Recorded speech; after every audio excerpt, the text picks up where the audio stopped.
Walters Sports Bar is available for private events. Visit waltersdc.com/private events for more information. We're driven by the search for better. But when it comes to hiring, the best way to search for a candidate isn't to search at all. Don't search, match with Indeed. Indeed is your matching and hiring platform with over 350 million global monthly visitors, according to Indeed data, and a matching engine that helps you find quality candidates fast. Ditch the busy work. Use Indeed for scheduling, screening, and messaging so you can connect with candidates faster. Leveraging over 140 million qualifications and preferences every day, Indeed's matching engine is constantly learning from your preferences, so the more you use Indeed, the better it gets.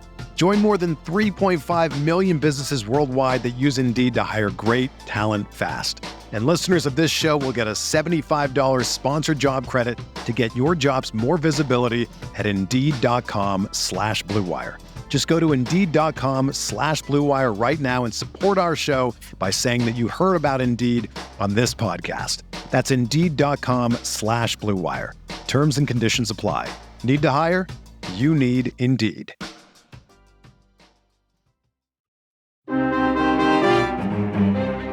Kirkering sets, delivers. Winker swings and hits a base hit up the middle into center field. Nunez scores. Rosario rounding second, coasting into third. And Jesse Winker on the first pitch slider snaps an 0 for 24 with a run-scoring single hit hard up the middle to the right of second into center field. And here with 2 out of the top of the ninth, the Nationals have regained the lead with runners on first and third. It's the Nationals 3 and the Phillies 2. Finnegan kicks and fires, and a swing and a fly ball deep right center field. This is way back. This ball is gone. Goodbye. Clears the 13-foot 3-inch wall in right center field to the right of the Phillies bullpen. A game-tying 2-out solo home run on a 1-0 pitch. A fastball outer half just above the knees, and he barreled it up 413 feet to right center field. And this game is all even. He kicks, deals, and a swing and a fly ball left center field. This is deep. Way back is Young. He makes the catch. Rojas will tag. He'll come in. He will score on a walk-off sacrifice fly for Bryce Harper, who's mobbed at first base. The Phillies win it in 10 innings, 4-3. And welcome to Nats Chat for Sunday, May 19th. 2024, along with MASNsports.com Nationals insider Mark Zuckerman, who was at Citizens Bank Park in Philadelphia. I'm Al Galdi, host of the Al Galdi podcast. The script seemingly was all but done. Jesse Winker, in the Nats 4-2 loss at the Major League leading Philadelphia Phillies on Friday evening, had that game-ending flyout on which he barely missed a game-tying 2-run homer. So Winker at the Phillies on Saturday evening in a 1-run Nats ninth, had a 2-out tie-breaking first pitch RBI single up the middle for a 3-2 Nats lead. Poetic justice for Jesse Winker.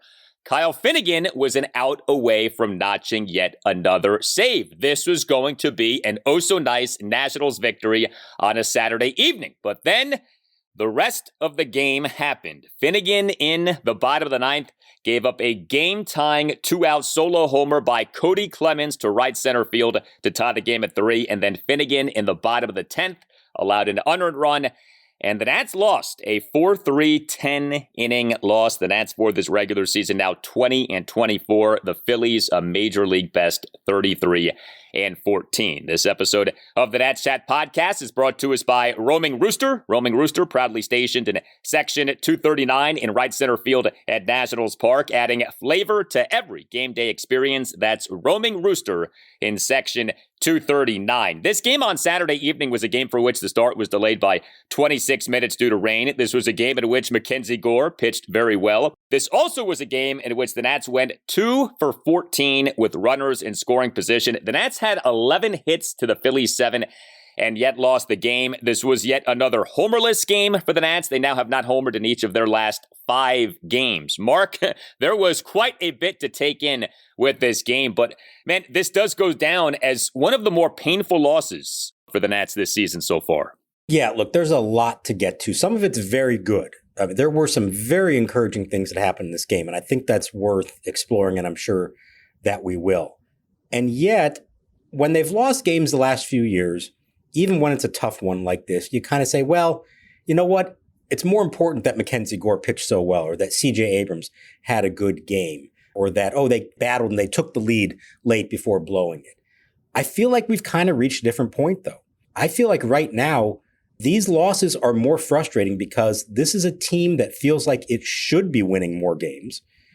These are players who believe that they're good enough to win more games. And I know that there are fans out there who are getting very frustrated by this, especially the offensive struggles, because we keep talking about the same things, it seems like every single night. And so in a weird way, I think it's a good sign that these losses are starting to sting a little more, because I think the expectation level is rising. That's a good thing. Now they've got to deliver on that and actually start winning these winnable games, because pretty much everyone they've been in, they have a chance to win. They've lost 6 of their last 7 games. 5 of those losses have been by 1 or 2 runs. And I think that's a sign of a lot of things, but it's also a sign that they're not quite there yet. But a lot of people believe they should be able to come through more often than that. The team is better. I don't know how even the most glass half empty person would not acknowledge that. The team is markedly better and is certainly capable of having many more wins than the team has right now. The pitching has been really good, even with Kyle Finnegan blowing the save opportunity in this game. The takeaway really isn't the pitching. I mean, once again, you allow 4 runs over 10 innings against this Phillies team.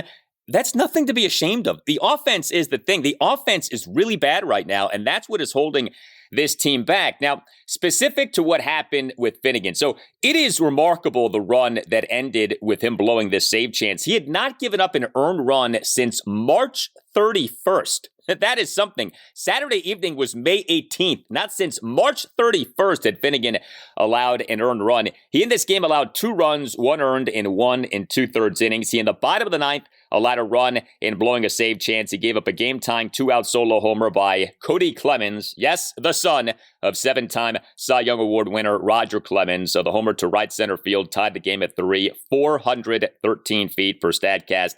And Finnegan giving up an earned run for the first time in more than a month and a half. And then Finnegan in the bottom of the 10th allowed an unearned run on a leadoff intentional walk of ex-Nat Kyle Schwarber, and then a walk-off 1-out RBI sac fly by another ex-Nat Bryce Harper on a 1-2 pitch. I want to ask you about the strategy in that bottom of the 10th. So intentionally walking Schwarber, you understand, you set up the double play. Not intentionally walking Harper. And you had a righty-lefty matchup there. Finnegan a righty, Harper a lefty. Although people will tell you Finnegan stuff actually plays well against lefties. But what'd you think about Davey Martinez not walking Bryce? So I asked him about that after the game. His answer was essentially 2 parts to it. Number one, that Bohm has been just as effective. He's a real key to what the Phillies have done this year, batting well over 300. I think he's among the league leaders in RBI. So didn't necessarily feel like Bohm was an easier out in any way than Harper, and there was only 1 out at the time, so he still needed 2 more outs.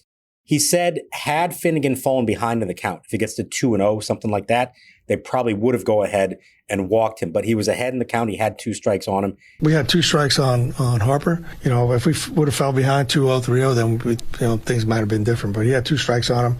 And so he pitched to him, and let's be clear about what happened in the 10th. Kyle Finnegan pitched to 2 batters. He retired them both. They both happened to be on fly balls, and because of the automatic runner in extra innings, he advanced to 3rd on the first one, and he scored in the second one. It is really, really hard to get out of that situation, especially when your team didn't score in the top of the inning. There's no margin for error, and that's the number one reason I don't love the extra inning rule, because I think you can lose games without actually making a mistake. Finnegan made a mistake in the 9th, no doubt, on the home run. I don't think he made a mistake in the 10th. Yeah, you could have walked Harper. Maybe it's a different outcome, although he still would have had to retire one of the best hitters in the league. And then another one on top of that. I think he did, under the circumstances, about as well as you can expect. Yeah, you'd love for a strikeout. You'd love for a ground ball or a pop-up. But, he retired Harper. And so I can't really fault him too much for that. You had in this game 4 Nats relievers. They combined to allow 2 runs, 1 earned in 3 1/3 innings. You did ultimately get more good work from the Nats bullpen in this game. Now, it wasn't necessarily totally clean. Dylan Floro faced 4 batters, got 2 outs. Robert Garcia faced 3 batters, got 2 outs. Committed a throwing error, came into the game bottom of the 8th, runner on first, nobody out, game tied at 2. Promptly committed a throwing error in a pickoff attempt throw to first base. But Garcia also generated a big-time strikeout, struck out the aforementioned Bryce Harper, swinging on 4 pitches with runners on first and second and 1 out. And we had Hunter Harvey facing 1 batter and getting 1 out. Came into the game bottom of the 8th with runners on first and second, 2 outs, and the game tied at 2. Harvey induced an inning-ending flyout by the Phillies' number 4 batter, Alec Bohm, to right fielder Victor Robles, who made a falling down catch while running toward the warning track. I don't know if that was a great catch by Robles or if the route wasn't necessarily the most efficient, and so he had to fall down when otherwise a more proper route would have resulted in him not having to fall down. But that was a drama-filled final out in that inning. Now the set. Another fastball line to right. Going back, Robles. Can he get there? He makes the catch. Loses his footing. He ends up on the grass holding on for the 3rd out. I just called it a dramatic catch, and we'll let the reader decide how they want to interpret that, because it was dramatic. I'll say that. That whole inning was dramatic, and if the game ends a little differently, I think we're really looking at that inning and the job that Robert Garcia did to get Schwarber to line out, and then he struck out Harper. That was a beautiful head-to-head matchup. In my mind, I was thinking, like, I know it's lefty-lefty, but Hunter Harvey's your best reliever. Actually has better numbers against lefties than Garcia does. Would you just go ahead and bring him in? And Davey stuck with his lefty, and it worked out, and then Harvey got the final out of the inning. Those last few innings of this game were good stuff. Just from a dramatic standpoint, you had a full ballpark, hostile crowd, between the Nats coming to take the lead, the Phillies having a chance, then taking the lead. There was a lot of exciting stuff and the kind of drama that, we haven't seen from this team in a while, to be in a really competitive game on the road against a good team like that. I know the outcome wasn't great, but there was some fun to the way that game played out in the last few innings. You were not surprised to see Finnegan pitch the 10th, were you? No, it was a quick 9th. I mean, I think he was only at like 9 pitches at that point before coming back out. So no, I didn't have a problem with it. You're facing their best hitters at the top of the lineup. Schwarber was going to lead off.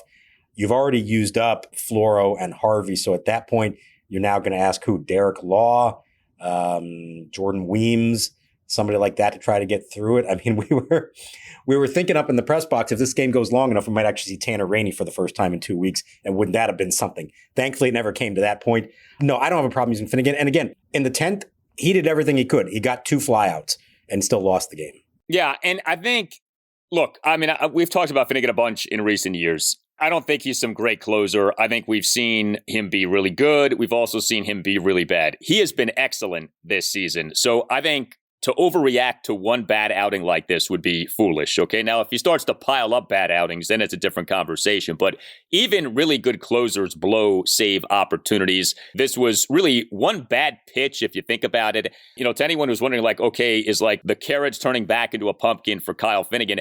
You can't base that off one bad outing, one bad pitch on a Saturday evening in Philly. Right, that's what I was going to say. This wasn't like, the things devolved, and they couldn't find the strike zone and it turned into a disaster. No, it's one pitch on the home run. Another batter reached, and that was on an error on a ball that Rosario just flat out dropped in right field, and then an intentional walk in the 10th. He retired everybody else that he faced, and I thought looked really good aside from, unfortunately, one pitch. The troubling part, and we have seen this from him, it happened in March in Cincinnati, and it's happened the last few years, is that when he makes a mistake, it feels like it just turns into a home run.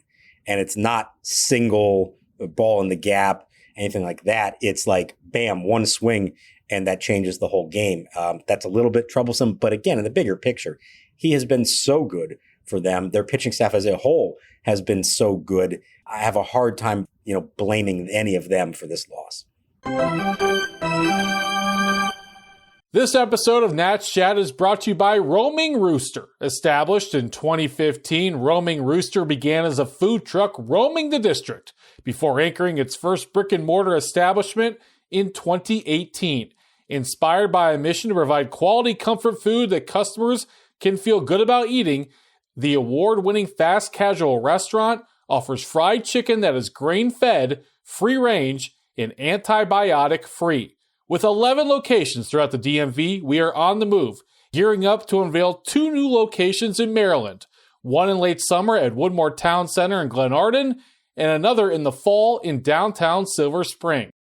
In the meantime, find us at Nats Park, proudly stationed in section 239 in left center field, adding flavor to every game day experience. That's Roaming Rooster in section 239. We're driven by the search for better. But when it comes to hiring, the best way to search for a candidate isn't to search at all. Don't search, match with Indeed.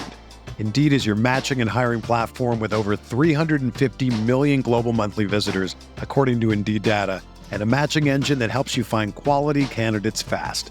Ditch the busy work. Use Indeed for scheduling, screening, and messaging so you can connect with candidates faster. Leveraging over 140 million qualifications and preferences every day, Indeed's matching engine is constantly learning from your preferences, so the more you use Indeed, the better it gets. Join more than 3.5 million businesses worldwide that use Indeed to hire great talent fast. And listeners of this show will get a $75 sponsored job credit to get your jobs more visibility at Indeed.com/Blue Wire. Just go to Indeed.com/Blue Wire right now and support our show by saying that you heard about Indeed on this podcast. That's Indeed.com/Blue Wire. Terms and conditions apply. Need to hire? You need Indeed.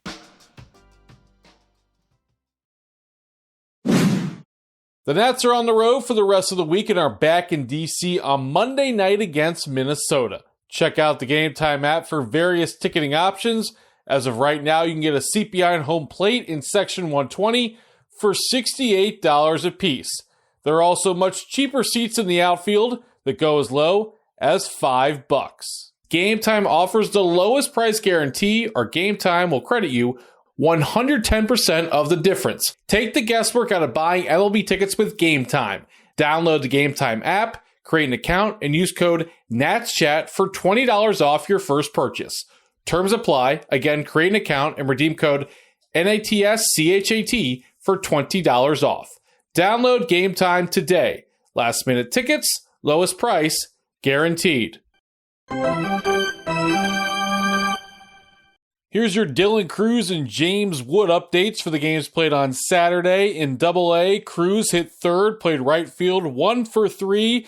Also drew a walk, had an RBI. He's hitting .253 on the season. Up to AAA, Wood hit third, played center field, 1 for 3, scored a run. His average sits at .349. Now back to the show. The 0-1. Swinging a ground ball to third. It's fielded by Senzel to second for 1. Vargas to first. 2, a double play. Around the horn they go. 5-4-3. Senzel to Vargas to Gallo. And Gore erases the leadoff walk. The Nats starting pitcher in this 4-3 10-inning loss at Philly on Saturday evening was the biggest bright spot of the game, MacKenzie Gore. He was terrific. 2 runs in 6 and a third innings facing this fearsome Phillies lineup and doing such a good job. He gave up just 3 hits, which were a solo homer and 2 singles. He did issue 3 walks and a wild pitch. He did record just 3 strikeouts, but, and this is perhaps tied to only getting 3 strikeouts, he was so much more pitch efficient than he had been recently. Gore over his 6 and a third innings threw 93 pitches. Now, that may sound like, hey, that's not that great, 93 pitches over 6 and a third innings. Well, it's all relative. That works out to 14.68 pitches per inning. Gore came into this game averaging 18.88 pitches per inning in this regular season. So, by the standard of what he had been doing, he actually was a lot more pitch efficient in this game on Saturday evening. And it really was a low drama performance. I mean, he did issue the 3 walks, like I said. To the final batter he faced, he gave up a 1-out solo homer by Bryson Stott to right field to tie the game at 2 in the bottom of the 7th. But, even that homer, 370 feet per Statcast. That was a Citizens Bank Park special. So even the worst moment for Gore really wasn't that bad. He was really impressive. He was outstanding. I thought this was shaping up to be one of his very best outings in the big leagues, and the efficiency was a huge part of it. The walks, they were all Schwarber 3 times. Didn't walk anybody else. I'm sure he's been very careful with him, as you should be. At one point, he has faced 11 batters in the game. He's retired 9 of them, and the only 2 that he didn't retire were Schwarber on walks, and he did it on 45 pitches to that point. Back-to-back hits in the 4th. There was a big stolen base by Harper that allowed him to be in position to score. Again, scored on and out on a double play grounder. And between that and then he got another double play grounder in the 6th after the Schwarber walk, and you could see he was fired up about that one. And he comes back out for the 7th. It's only the 5th time in his career he's reached the 7th inning. The pitch count's still low. I'm thinking, here he goes. He's got a chance to get through this and really put something special together. He starts the inning with maybe his best pitch of the night, a changeup to Alec Bohm that had him completely out in front of it. It was a beautiful pitch. And then really one of the only times all night he fell behind in the count. It was 3-1 to Scott. Fastball where he didn't want to put it. And next thing you know, it's, like you said, a 370-foot homer, and Davey pulled him at that point. I thought he was outstanding. I thought he deserved to come back out for the 7th. I thought to face this lineup, who he has faced a few times and done pretty well against them, these are all really big steps for him. And it's really a shame that we're not talking about him ultimately getting the win in this game, because he pitched well enough to deserve it. He has pitched well enough to deserve it a lot of times, and has still not given up more than 3 earned runs in any start this year.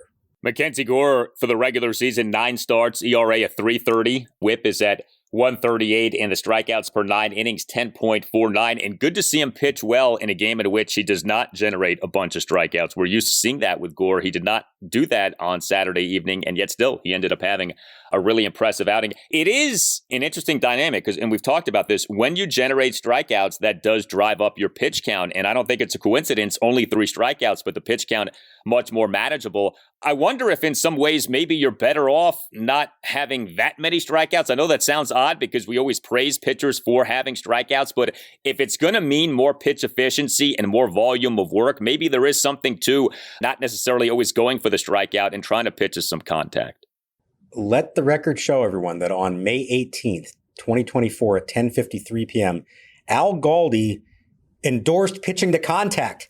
That's what I just gathered from what you just said. You endorsed pitching to contact as a better method for being effective in the big leagues than striking guys out. Well, I think you're reading a little bit much into what I just said. I flirted with the notion, but I could see the benefit of it, at least in this game for MacKenzie Gore. But yeah, it worked out that way. And to see him pitch into the 7th like that was terrific. The best way to learn a language? Immersion. Living where the language is spoken and using it every day. But if that's not in the cards this year, you could still learn a language the second best way, and that's with Babbel. Babbel's quick 10-minute lessons are handcrafted by over 200 language experts to help you start speaking a new language in as little as 3 weeks. Here's a special deal for our listeners. Right now, get up to 60% off your Babbel subscription, but only for our listeners for a limited time at babbel.com/natschat. Get up to 60% off at babbel.com/natschat. That's spelled BABBEL.com/natschat. Rules and restrictions may apply. From grown-worthy dad jokes to patching up skinned knees, your dad is one of a kind. This Father's Day, give him a gift that is guaranteed to take him to his happy place. Omaha Steaks. Order mouth-watering gift packages starting at just $89 when you go to omahasteaks.com and use promo code NATSCHAT at checkout. Each package is backed by their unconditional money-back guarantee. Show your dad the love he deserves with a gift as unforgettable as he is. Visit omahasteaks.com, promo code NATSCHAT at checkout.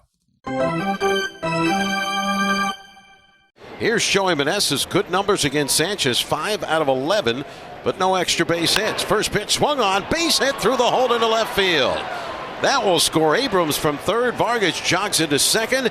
Well, the Nationals' offense remains a problem. The Nats in this 4-3 10-inning loss at the Phillies on Saturday evening had 11 hits, so that's good. I mean, that's better than the 4 hits that the Nats had in the loss on Friday evening, but still just 3 runs over 10 innings. The Nats in this game, 11 hits, yes, but no walks, struck out 12 times, went a woeful 2 for 14 with runners in scoring position, and for a 5th consecutive game, did not hit a home run. When you look at the 11 hits by the Nats, 9 of the 11 hits were singles. The Nats did have 2 doubles.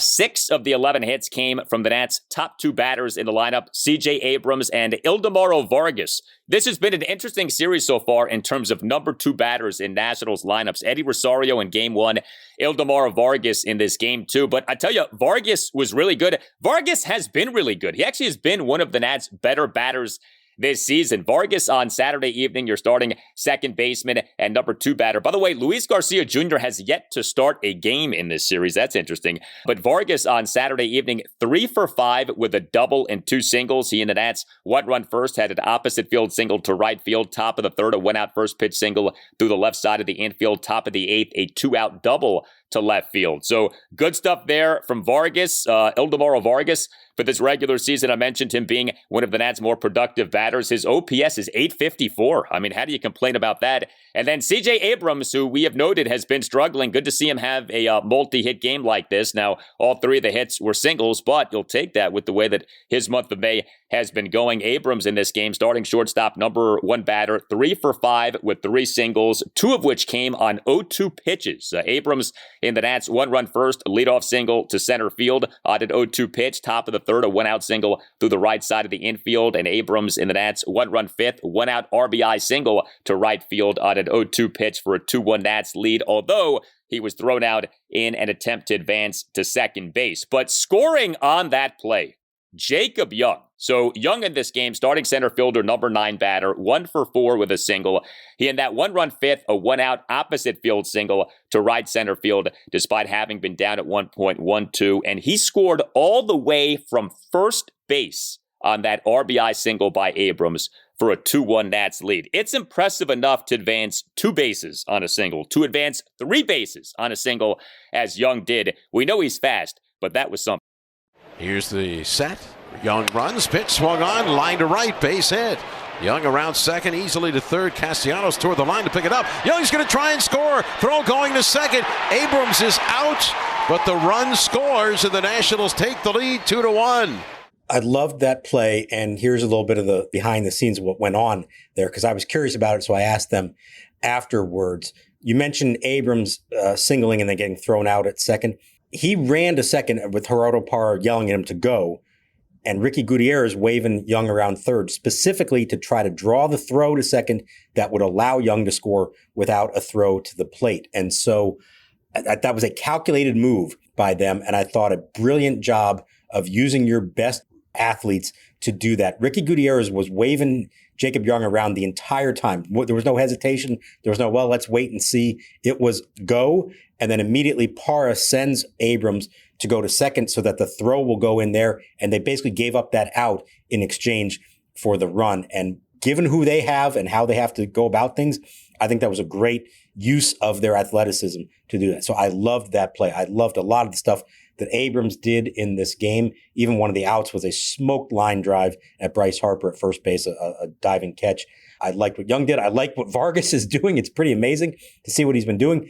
With regards to Luis Garcia, this heel issue that came up the other day in Chicago, so he didn't play. He was scratched from the lineup on Friday. He may have played in this game if it was against a righty, but because it was against a lefty, they held him back. I thought we'd see him as a pinch hitter. We didn't. I don't know if that's just because the matchup wasn't right or if he's still hurting. But the way Vargas is hitting, especially against lefties, you got to keep finding ways to put him in there. Crazy as that sounds, he's been one of their absolute best. So that's the good stuff offensively. But I want to talk about the bad stuff because there was a lot of it in this game. The failure to come through in so many spots with runners in scoring position, continuing theme. And these are not just them making outs. These are not hard ground balls or fly outs or anything like that. These are bad at-bats. They ended 5 innings of this game striking out with a man in scoring position. They ended a 6th one hitting into a double play with runners in scoring position.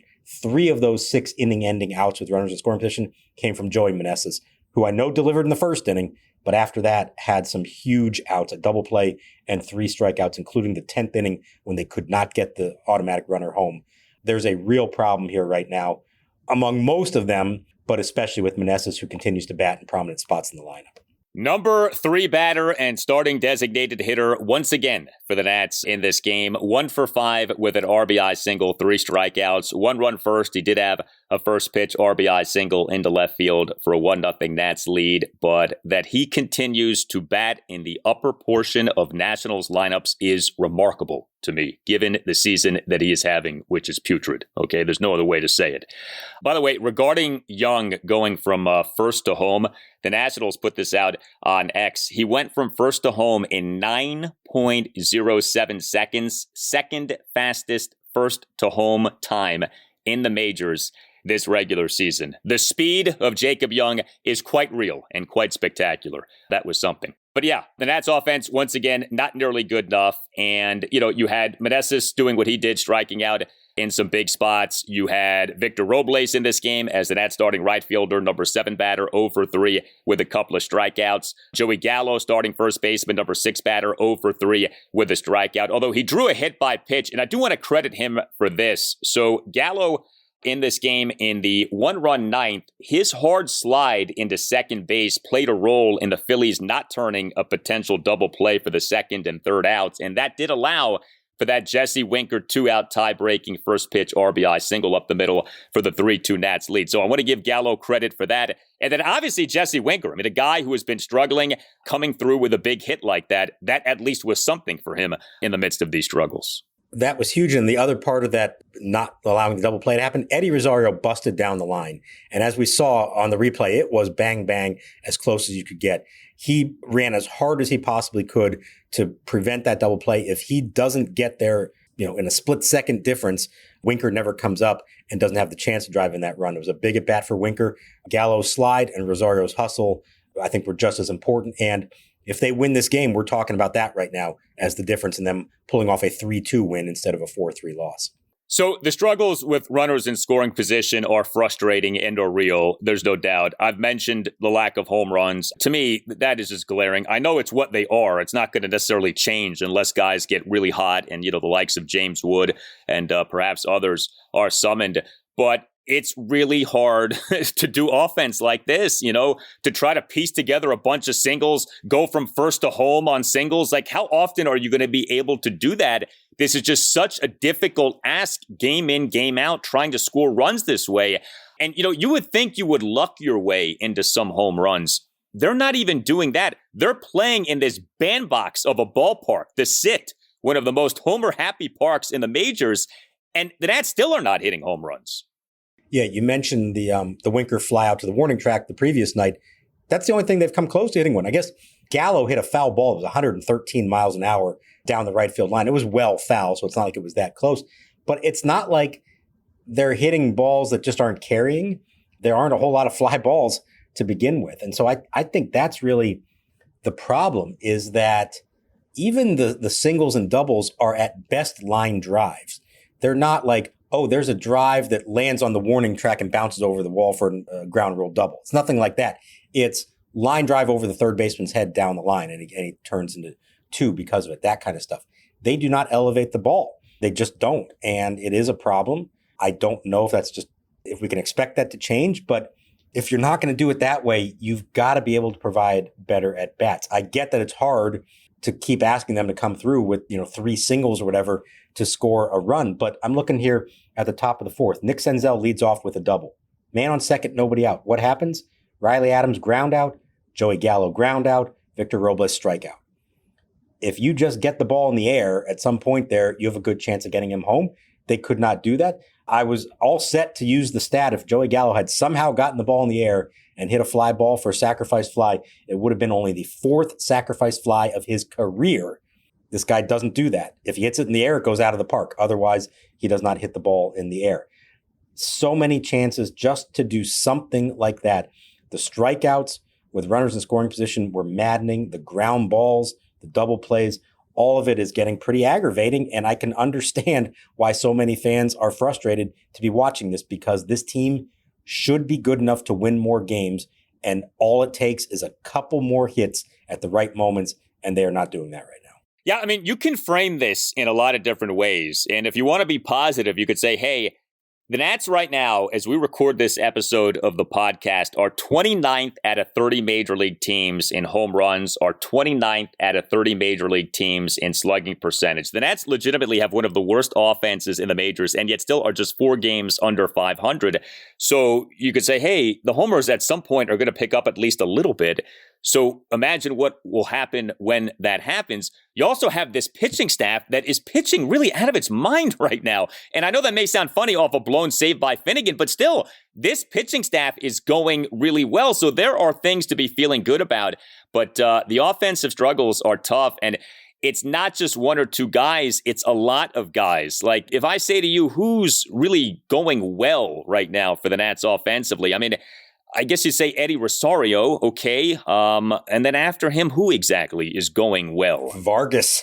Yeah, and he doesn't play every day necessarily. So it's tough. I mean, a lot of guys are having bad seasons / slumping, and it's hard to make a go of it that way. So just got to hope that guys pick it up. And that's why I do sympathize some here with Davey Martinez. I know fans get furious when they see the lineups come out and they say, why is Meneses hitting third? Why is Gallo still in there? Why is Robles still in there? I get the frustration, but look at who he has to work with.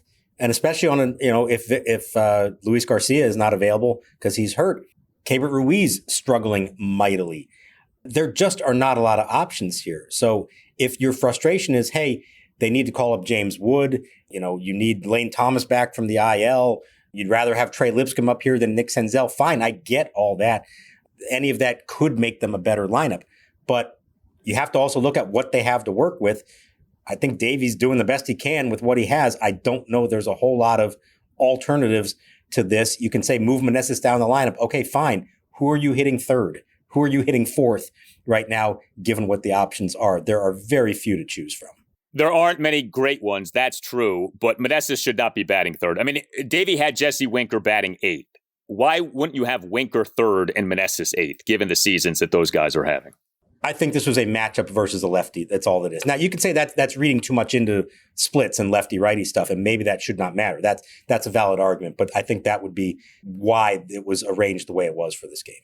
Well, we have a battle of aces for Game 3 of this series. Nats at the Phillies Sunday afternoon, 1:35. Trevor Williams and Aaron Nola, and we'll see if Trevor Williams can pitch the way to the Nats avoiding a 3-game sweep and ending this 4-game losing streak. Nats, after this series, finally have a homestand here, a 6-game set, 3 games against the Minnesota Twins Monday through Wednesday, and then 3 games against the Seattle Mariners next Friday through Sunday. This installment of the Nats Chat podcast has been brought to us by Roaming Rooster. Roaming Rooster, proudly stationed in Section 239 in right center field at Nationals Park, adding flavor to every game day experience. That's Roaming Rooster in Section 239. You can hit us up on X at Nats_chat. You can email the podcast, natschatpodcast@gmail.com. You can find us on YouTube. Just search Nats Chat. Our YouTube handle is at Nats Chat Podcast. We have a website that you can check out as well, natschatpodcast.com, at which you can purchase a Nats Chat Podcast t-shirt. All Nationals radio highlights on Nats Chat are courtesy of 106.7 The Fan. Nats Chat is on the radio Sunday morning 9 to 10 on ESPN Richmond, which is 106.1 FM in the Richmond, Virginia area, and Sunday morning 9 to 10 on Priority Sports Radio 94.1 in the Virginia Beach area. For Mark Zuckerman, I'm Al Galdi. We thank you for listening, and we'll talk to you next time on the Nats Chat Podcast.